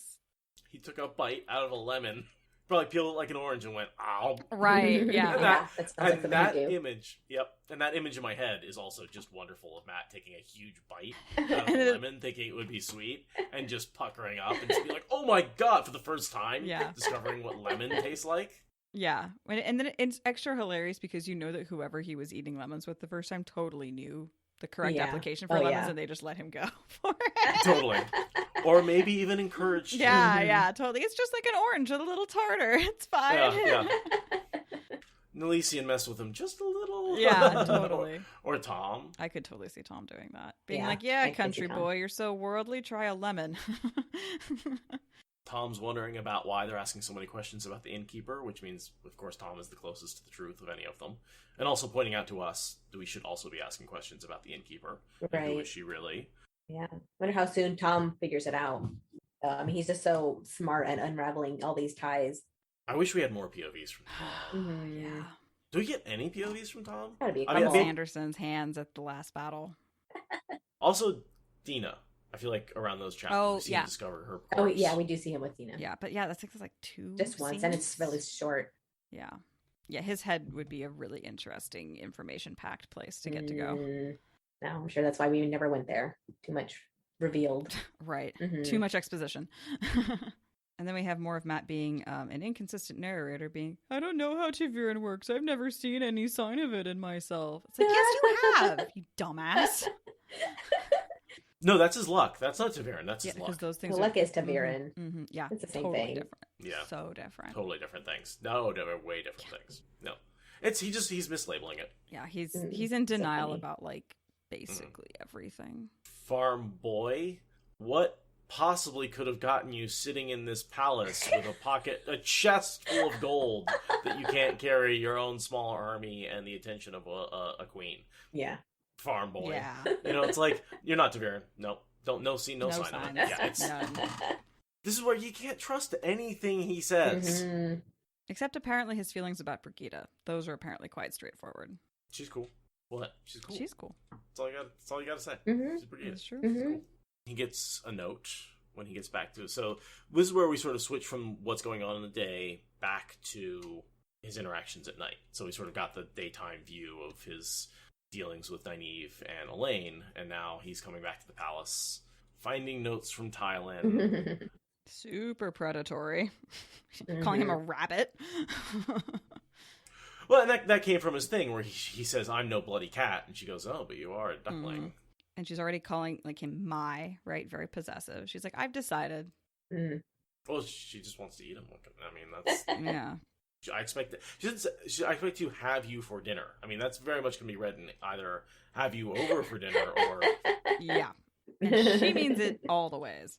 Yeah. Yes, she does. And he does. makes the very clear signal of no by locking the door and jamming a chair under the handle. That's not a complicated signal at all. And then lies there unable to sleep for fear that she will assault him in the night. I think that's a little bit of him being in his own head, though. But like, there is that confusion of like, why is this happening to me? Exactly. That like, ooh, this better not arouse anything in me, right? Like, maybe that's what's going on. He never closed his eyes or had a decent thought. That could be a little bit of the like, but what if? The naughty ones. But what if? Yes, very naughty thoughts. And again, not saying this is what it is, but what if he wants that door to be broken down? Yeah, or what if he wants to unlock it and go to her for dinner? Right. Like, That's all the of other those thing, yeah. options are... Maybe he's locking it against himself leaving, not the other way around. It could be. I mean, I could definitely see him being conflicted. And he thought of a use for the sulking room. He certainly never sulked. I'm like, Matt, you are a sulky The only boy. person who sulks more than you is Perrin. Actually, all the main boys like to sulk, don't they? Like to sulk. They really do. Rand's sulking right now because he raped Min. Yeah. Oh my god. Yeah, no, that's what he's doing. Yeah. His week of smelly unshavenness when she like walks in and is like, "Go take a shower, you stink." Yeah, he's on like day 5 of that right now or so. Yeah, that's such a weird contrast though. Like to have Rand thinking he did rape somebody and it's like not even close to the thing. And then here this is. He got enthusiastic consent for that. Yeah, and this is why I'm saying this is the book of consent, right? This is all the Jordan touches on every single level of consent that, like, not every single one, but many levels of consent in many different relationships between Matt and his confusion with Tylin, and Rand with his confusion with Min, and Perrin and his confusion with Fael. I'm sensing a theme here. Confusion with women. He's had sex with Aviendha. He didn't think he raped her. Yeah. Like. It's a weird misfire of interpretation. It's a weird misfire, yeah. I would cut that. It's internally inconsistent. Right. It would make more sense for him to just be really reluctant and for her to be like, to keep telling him it's okay, like several times, and to have that be like this protracted reluctance thing, and then it breaks. Like, that would make more sense. And would also really mirror how it went down with Aviendha. Oh, we have to get married now. Yeah. What? Right? Like, okay, puritanical farm boy, whatever. Dumb wetlander. Yeah. We get another mention of Maddock, who I believe, Seth, we worked out that's the dark friend. That is a dark friend, yes. Yeah. With a smug, self-satisfied air. A man who could be bought. Who could be bought. Yeah, that says it all right there. And what he's buying is shifting Oliver into a sulking room. So that's what he thought of instead of sulking. Yeah, because he thought that Tylin wouldn't possibly assault him in front of a child. I mean, it does, yeah. And she doesn't. She gets the child out of the room before she follows through with her assault. So, it was not a totally bad strategy. So, Matt, hiding behind a child, strategy number 1. Okay. Oh, yeah. True, though. And then we have this completely awful line from Elayne that sets up her laughing at him when he tries to tell her what's going on. Like, put your best forward with the queen, please. Don't be nervous. It'll be fine. You'll enjoy an evening with her. And he's just sitting there like, if I asked you to do the same, you would literally skin me alive. But again, she doesn't know what she's asking here. She's saying, be kind. She hasn't seen that side of what's going on in that relationship. Yeah, that's funny, though, that the whole staff knows and everybody else knows, and Tom and Julia know, but Nyneave and Elayne are just, like, so unaware of it. Like, Elayne at least should be able to know court ins and outs enough to pick up on that. Days Daymar, like, she's got to know. I think they're just really distracted with the finding the Bowl of the Winds. I think they're so involved in that quest. I mean, they completely forgot about Matt for weeks until Egwene is like, are you using Matt? And they're like, haven't said a cross word to him, promise. And it's like, because you haven't said a word to him. You put him in an inn and literally forgot about him. Your disguises weren't to hide from him, but they effectively did. Yeah. They're also remarkably unworldly unknowing when it comes to relationship things. Like, they both have their hearts set on like the first guy that they ever like had a crush on. Oh my gosh, It's like the end that's of their true. romantic explorations. And I think that they stand in for most people who read the books that like men don't get assaulted. Certainly not men who pursue women. Like, that's not a thing that you would ever consider. And yeah, they're distracted and they don't understand the concept of shopping around and trying before you buy, because they're just like one man. That's it. No, that's true. Elayne though does at the end say she's sorry for laughing at him and does offer to help. She does. And then Matt's like, no, don't worry about and it. that frustrates the hell out of me when she comes around and he's like, it's fine. I'm like, Matt, you inconsistent, non-supported. Ugh. And that's when people get mad at Elayne for laughing at him. I'm like, in this first scene, she doesn't know what's going on. In the second scene, the laughter could almost be an awkward like, I've definitely laughed at inappropriate situations when I find out information. I was like, oh, that's awkward. And then she eventually does come around and apologize, you know? And so, like, I feel like, yes, her initial reaction is not appropriate, but that does show growth. And that's what Jordan's trying to show, is character growth here. For sure. I mean, yeah, the fact that, sometimes it takes a minute to think about things privately before you realize exactly how in the wrong you were. I have zero experience with this in my personal life. None. At all. Well, and in a lot of ways, Elaine's reaction is a lot like mine, right? I laugh in the moment, and then I had to come back and say, wow, Matt, that sucks. You know? Like, yeah. And the whole, like, you're getting a taste of your own medicine is like, again, we don't really know, but it shatters your expectations. It takes a minute to adjust. And I think Jordan is playing with that masterfully. And showing us that Elayne is, and again, because you just said Elayne is who we are, right? We are the everyone, the stand-in, having that awkward reaction.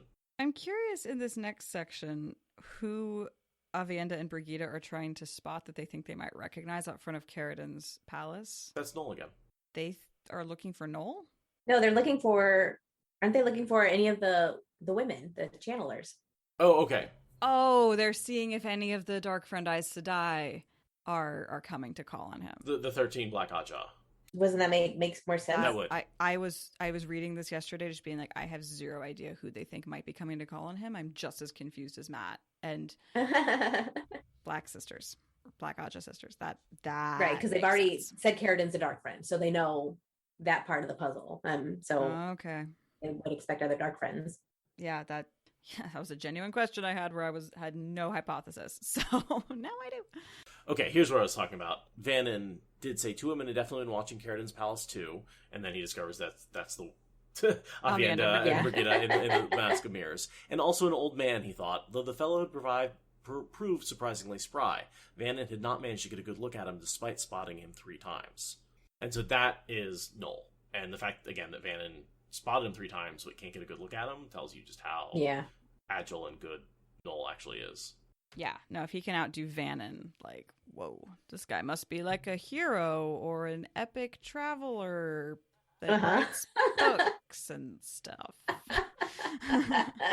And once again, Vannon jumps at the chance to be with Elayne, which Maureen, so I don't know if my theory is that Vannon was supposed to be a red herring for Demandred. Oh. Vanandred? Vanandred is my theory, right? Because, not that happened, but it was supposed to be a red herring for that, because he's just like when Lanfear is a larger woman but still light on her feet. Vannon is talked about as a fat man who's very light on his feet. So what if he's actually in a disguise? And he wants to get close to Elayne, the center of power, and he's, sort of there to lead the Band of the Red Hand, and Demandred talks about forming an army, and like, well, what if he's ready to take over the Band of the Red Hand and take that over from Matt? Like, and we see so many Forsaken in second place to our main characters, right? Like, why not put one right next to Matt? That makes a lot of sense. Oh my gosh, it would make a lot of sense. I never even considered that. So I came to that realization with an early Vannon chapter, and now I'm like, every time Vannon pops up, I'm like, ooh, red herring for Vanandred. It fits so well. And it just keeps working better and better and better and better. Especially with the whole Stealing the horn thing, with Fael suspecting him of being a dark friend. And what if it turned out he was Demandred in that moment, and Demandred took the horn? No, that's crazy. Even though it's canonically never actually what's happening. No, right? absolutely. But it works so well. and so my head is that he liked to write in red herrings every once in a while, and he wrote in Vannon as a red herring for us. Yeah, I don't know, but Lanfear does make a note that my ego's fine being a plump woman. And would Demon Dread not be able to do that? Playing second fiddle for so long, would he be able to be somebody not attractive, not powerful, not in the spotlight? It wouldn't really fit with his MO, but you wouldn't think that it would fit with the vanity of Lanfear either. The Forsaken are willing to do some pretty wild stuff sometimes. That's true. That's true. And I mean, it's not like we don't see Forsaken be weird, and I mean, Deshiva is just like this weird ass Forsaken that like follows Rand around everywhere, and certainly doesn't have any, you know. Well, Agonor's weird.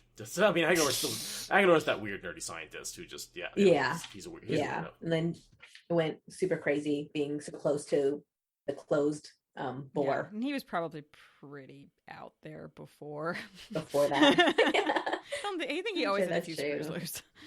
Yeah, I mean, there's statements like he only made 6 golem because even Agonor wasn't that crazy, you know. But like even the other Forsaken think of him as like the crazy one making all those weird monsters, right? Like, and that's the Forsaken. They're scared of Semirog. They think Agonor's a weirdo. So then we have the whole the whole discussion of Brigida and Matt's relationship. That's kind of what I have next. There's nothing remarkable about it other than Matt's realization that women can be friends too. And you don't have to be fucking them. And like that, from an external point of view, isn't really a big deal. Nothing really happens other than Brigida's nice to him and has a few drinks with him. But like, I think that might be just the state of mind he's in after dealing with Tylin, right? Like, I think that realization comes to him. And that's an internal growth that he has. Yeah, I can see that. Like, he's finally saying, oh, these stereotypes I've thought about women all along aren't true. And he's getting hit on both fronts. Like, oh, a woman could be a friend. Oh, a woman could be a predator. Right, yeah. And he thinks about how he has had women friends that he didn't want to kiss, like Egwene or Nyneave. But it's different, right? Like, that's like almost like your family. Yeah, she grew up with them. Yeah, literally sisters, like, basically. Yeah. But yeah, with this, it's just like, oh, women can be like just friends. Like, literally just random women can be just friends. And I love that. I don't love the whole, like, Matt's not super pansexual line here, where he wouldn't ever have thought of kissing Nelisian, because I'm like, Matt, get the fuck out. You're so bisexual. You're so pansexual. Like, don't even try this no homo bullshit on me. But she didn't bring that up. He did. That means he was thinking about it. So yeah, that's a good point. So he's thought about whether or not he would kiss. Yeah. Exactly. And I can totally buy that he's not attracted to Nelisian because Nelisian right. is just not someone he's into. I mean, that's completely fair. Being pan does not mean literally everyone's equally attractive. But this line has always seemed to be like, well, I'm not gay. And it's just like, get the 90s out of this. You are pan as fuck. Well, and then I'm just going to headcanon that he's a little repressed there. Yeah. Which fits with Unity and Two Rivers. Yeah, totally. Mm-hmm. Yeah. So I believe that canonically Matt is just everyone's on the table. Now I can see that. And just go ahead and headcanon whatever you want there. That's fine. Yeah, for sure. And like, I mean, honestly, if they don't do that in the show, like, it's such a missed opportunity. It's just such a missed opportunity. But it is nice that we get the concept of platonic multi-gender relationships. That's rare across the entire series, not just with Matt. Yeah. The one thing that really does disappoint me is everybody gets paired up in this series. Everybody has a significant other by the end of the series, and that's more important in a lot of ways than friendship. And that's not true in real life. Friendships are I agree. There's 6 kinds of love. One of them involves sex and romance. Like, all friendships are important. All relationships are important. And yeah, it's a very fantasy tropey thing to have everyone get paired up. Or, ooh, we've got 3 women with 1 guy. There's our trope inversion. Like, yeah, I mean, it would have been really nice to have more friendship scenes with Matt, Rand, and Perrin, like towards the end of the series, like when everything starts coming together. And that just completely got glossed over. In the other 3 books that I think Sanderson should have written on top. Yeah, that's really, that's what my problem is. Like, there's so much even in those last 3 books, but there's still so much missing that just didn't make it in. I mean, so many of the characters that we get, we just don't find out what happens to them. You know, we hear about them in all through Knife of Dreams, and then they just drop off the face of the planet. They're just part of a group that ends up at the last battle, you know? And the number of times I look at a wiki of a character, and it's like, last mention, Knife of Dreams. Assume they fought in this battle. Assumed alive. And I'm just like, and that's where they ended up, because, yeah, I wish that he'd done more. As much as more name salad in the last 3 books. So we actually found out what happened to those characters, right? Like, as much as we complain about name salad, like, give me some resolution for those characters. We've read this far. Keep going. Don't pull the punch. Yeah, for sure. He tries to invoke random luck, which is to find the Bowl of the Winds, which is silly because he's already gotten what he needs, which is the connection to the Windfinders. So that's why it doesn't work, because he's trying to find something he's already got. He's trying to force it logically. Right. Because he's still not getting it totally. And yeah, no one's put all the pieces together yet. Tom reports that Carradine gave the beggars frequently, which we know, again, there's beggars all around. He's giving frequently. They're the Dark Friends. I assume he's communicating, and most likely paying the beggars to go hunt down Matt. Mm-hmm. Yeah, and the girls for that matter. Yeah, we've got Elayne looking at Avienda while she apologizes to Matt, which is just more physical comedy of like she's not even looking at Matt while she says things to him that he can't believe he's hearing. It's just, and he's like, "It's nothing. You're forgiven. Please stop begging. This is weird. I don't like this." Just funny. Avienda's probably like, "I need to teach Matt Giotto next after I get these girls figured out." I do like the comment with Matt and Brigitte where he's like, considering the dog ugly men she seemed to enjoy looking at, I'm glad she doesn't look at me. Like, that's such a mood. I've definitely had that thought with women where I'm like, God, her choice of men is so bad. I'm glad she's in no way attracted to me. Like, I would feel like a douchebag if I thought she was. I've definitely had that thought where I'm like, ooh. Mm-hmm. Yeah, it's so funny to me that Brigitte has such a specific type. I mean, she doesn't mind looking at pretty boys, but like, she has such a type. It's so funny. Yeah, dude, to remind her of Gail Kane. That's all. Because that's the thing, is she has a super rare, once in a lifetime, cross-generational romance, right? And so that's what's in her heart. And like, all she's looking for is Gail Kane. And so that's really what she's looking. I think that's why the dog ugly men catch her eyes, is because Gail Kane's dog ugly. And like, she's looking for that little hint of her lover in their face. Yeah.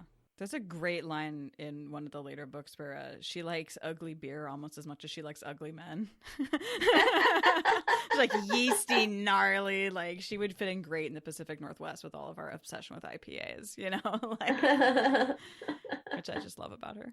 Oh, yeah, I don't remember that quote. That's funny though. I think it's in a Sanderson book, but it's just, I love that characterization of her, that like it's consistent. She likes things that most people don't like. That's just a thing with her. The next thing I have is sort of more interaction about basically the point of the chapter header, which is all about the food. Yeah, right? which we've talked about a bunch. We finally get the canonic, the text. Right. Yeah, we sort of skipped around a little bit on this one, but that's because he does too. Like, there's some Tylin stuff, and then the girls, and then the rest of the Tylin stuff. So yeah, and this other note from her that's again super creepy. I've been told it's more sporting to take a pigeon on the wing and watch it flutter, but sooner or later a hungry bird will fly to the hand. It's just like, have you heard of the word no ever once in your career? But I'm also like, Matt is going into the city every day. If you can't find a place to eat in the city with unlimited money at your disposal, like, he's not starving. No, he's for not sure. skin and bones. Like, for sure. Someone was arguing with me, like, he's starving. I'm like, no. He's got. She's doing what she can, but she can't make the whole city not sell to him. Maybe he doesn't get breakfast early in the morning, but like, no. This boy survived the road to the Camelin with random Matt. Like, he's not starving. He's fine.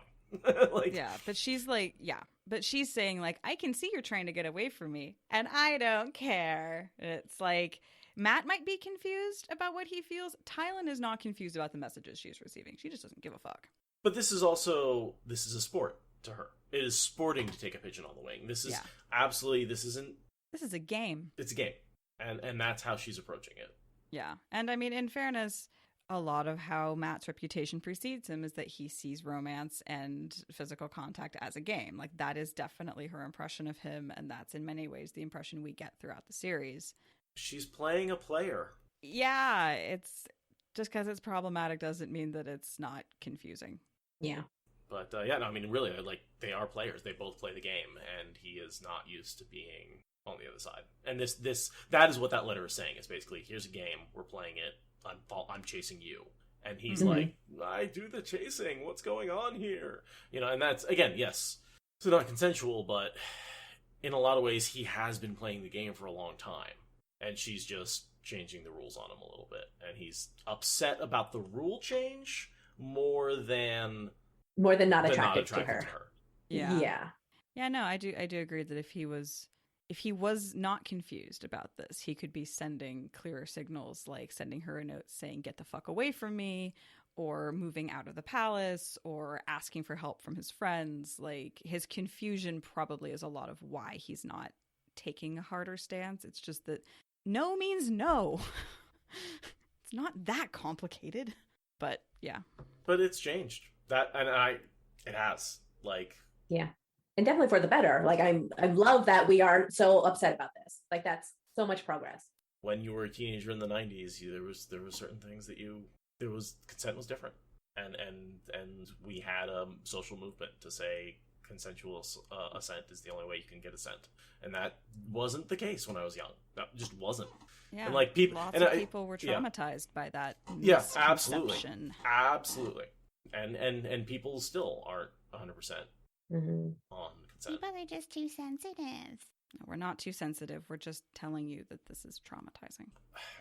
I don't even know how to say it. Like, cultural norms were bad on both sides. It wasn't just that men didn't wait for enthusiastic consent. It's that women didn't give it. Women didn't know that they could give it. Right. And yeah. And a lot of times they were told, like, be quiet. Yeah. You know, like, there was communication issues on certainly. Yeah, the concept of asserting yourself was, like, shameful. Yeah, well, I mean, I've even heard recent commentary on the Baby It's Cold Outside song. And, like, her, oh, I really got to get away, because she's not able to say, yeah, I want to stay with you. Like, so she's being that, this is what society's telling me to do. But if you keep me here. If you force me to stay, yeah. Yeah, because women weren't able to give that enthusiastic consent. And so there was this idea of men are supposed to force the women, and that became normalized on both sides, right? And if he hits you, he likes you, right? I mean, that starts in like when you're a little kid. And... Right, hit him and run away. That means he likes you, totally. Yeah, and oh my gosh, that drives me nuts. Just working with children as an elementary school teacher, and just how many times you see these negative traits, like, oh, that just means he likes you when he pulls on your hair. I was like, I want to tell those girls, like, stay away from him. Like, that's not what that means. And yeah, someone's saying, in Lillian is saying in chat, that women were taught that sex is something that happens to them. Sex is not something that you enter into because you want to. Sex is just, it's like bad weather. You just endure it. That's normal. Wow. That's what sex is. And that's a concept that goes back more than one generation in our culture. Like, I mean, this is why spousal rape was not made a crime until fairly recently. And I mean, if you want to get back into the context that RJ is drawing from, not even the 90s, but like, oh, medieval stuff, like, yeah, women are property, women are a tool of diplomacy, women are vessels for childbearing, women are just a way for men to get pleasure. Like, these are concepts that go back hundreds of years and are just as uncomfortable to experience now as then. And we like to think that we're different than those people, but, you know, in those circumstances, we would act, you know, if we were raised that way and in that culture, you know, a lot of us would act terribly. Yeah. No, and it takes a lot to break free from that. Like, it gets so ingrained in you as a child, like what your place is. Especially growing up like a white conservative Christian woman, which I'm not. No, I'm not Christian anymore. Sorry, I don't get on the topic of religion, but like that just gets so ingrained in you. Like, you're there every single week and they're telling you this is how it is, this is how you are. And I couldn't not go. Like, my parents were taking me. There's nothing you can do about that when you're 10, 12, 13 years old, like trying to figure out your identity. And it's just spoon-fed. And if you don't do this, then you're going to hell. Well, like, what are you supposed to do to that? It's terrible. It's so terrible. Yeah, social coercion is... That's why we have to make sure we recruit women to the tower young enough. Nobody slipped a note under his door that night. Nobody rattled the lock. He began to think things might turn for the better. Tomorrow was the Festival of Birds. From what he had heard of the costumes some people wore, men and women both, it might be possible Tylin would find herself a new duckling to chase after. Somebody might come out of that bloody house across from the Rose of the Eldar and hand him the bloody bowl of the winds. Things just had to turn for the better. When he woke for his third morning in the Tarisin Palace, the dice were rolling in his head. Oh, Matt and his dice. I just love it. I just love it so much. It lets you know that we are not done with this conundrum from this chapter. No, not at all. And, we looked at the Matt dice rolling. These dice don't stop until the wall falls on them. These are the wall dice. I was wondering what set these were. Mm-hmm. Well, when is it when he has multiple dice rattling at once? And he can tell that one stopped, but they were still going. He's kidnapping Tuon, I want to say. Yeah, that's Winter's Heart and Crossroads of Twilight. Yeah, and there's like the rain and the dice and the other dice and the horse's hooves. And it's loud. Knife of Dreams, Chapter 6. The dice start up 3 sets this time, although he does not realize it yet. So Knife of Dreams is when he has the multiple ones going on. That's so funny. Gosh, I love Matt. He's just so fantastic. Yeah. Seth, was it Eldar in your book this time, or was it still Eldar? Oh, where is this? The thing you just read out. It's a D as in dog. Oh, it's still Eldar. Oh, yeah, so they fucked that up across the chapter. Oh, that's strange. But the fact that they got the chapter title wrong, or the icon wrong, it's just got to be a mistake. Yeah, thanks for coming on and helping bring more nuance to this incredibly complicated discussion, as well as a fun Matt chapter. This is just such a tricky thing, and it's so important that people's viewpoints are valid. Like, I just hate it when the fandom, especially because Grace Judkins is trying to make it more diverse and is bringing in different sexual identities and people of color and all this stuff, and the fans are like freaking out and saying, you're changing the books and you're changing this and you're changing that, and it's just so messed up. And being able to talk about it like this and show the negativity and the representation that's wrong in here is so much better than the fans like, no, it's perfect the way it is. And it's totally not. Like, there's a lot that's wrong and we need to accept it. But that doesn't change my enjoyment. Like, and I'm still able to read it and I'm still able to enjoy it. Yeah. And like, also, being able to have not total agreement on things is like, it's okay to not all agree on every single thing. It's not the end of the world. It doesn't mean anyone's a bad person. It doesn't mean the books are flawed beyond repair. Like, it's, I'm a person who really much likes to be right and doesn't know how to agree. To disagree agreeably. That's something I'm working on. So I appreciate being in conversations where we actually achieve that state. And, I think a lot of even our podcast fandom will have an issue with this discussion. And I'm glad that we don't have one solid viewpoint. We have several viewpoints. So that way, theoretically, most people will find something that resonates with them. Yeah, definitely. And we can all agree it's a very hard conversation. Yes. Oh, right. Yeah. And that we are looking at it through today's lens. It's so inappropriate. And next week you are getting into the nitty-gritty details of it. And one of the reasons I sort of said my piece on this episode is I won't be on that one because you're doing it with Gus from Wheel Takes. Ooh, awesome. And so, I'm curious to see where you two go with this next chapter, which covers a lot of similar ground. Yeah, we've been talking privately about how we want to approach it, and as I say, there will be opinions will be had. Good. It's just,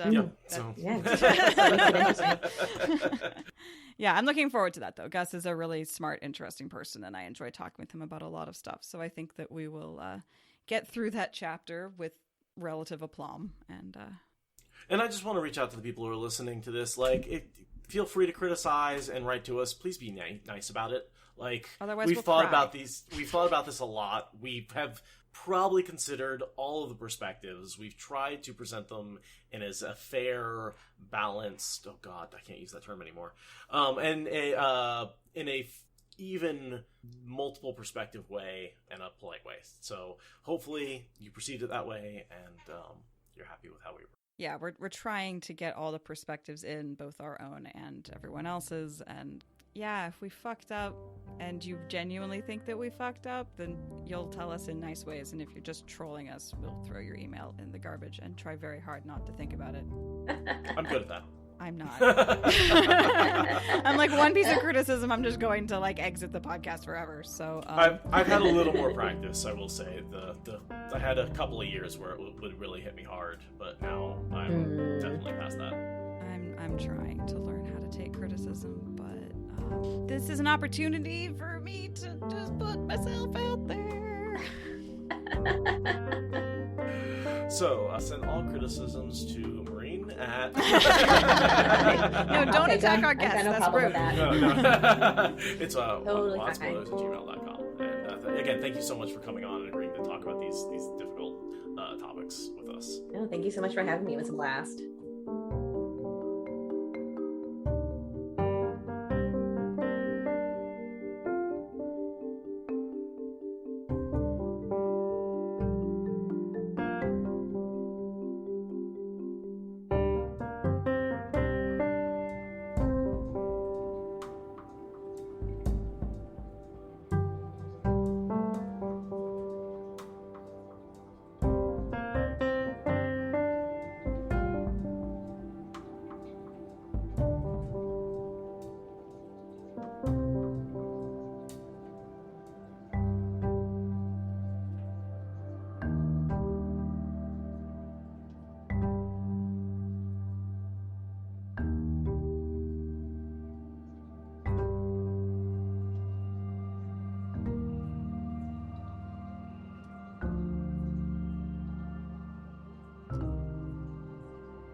Thank you for listening to the Wheel of Time Spoilers podcast. Rate us in the Apple Podcast app or support us on Patreon. Is that good enough?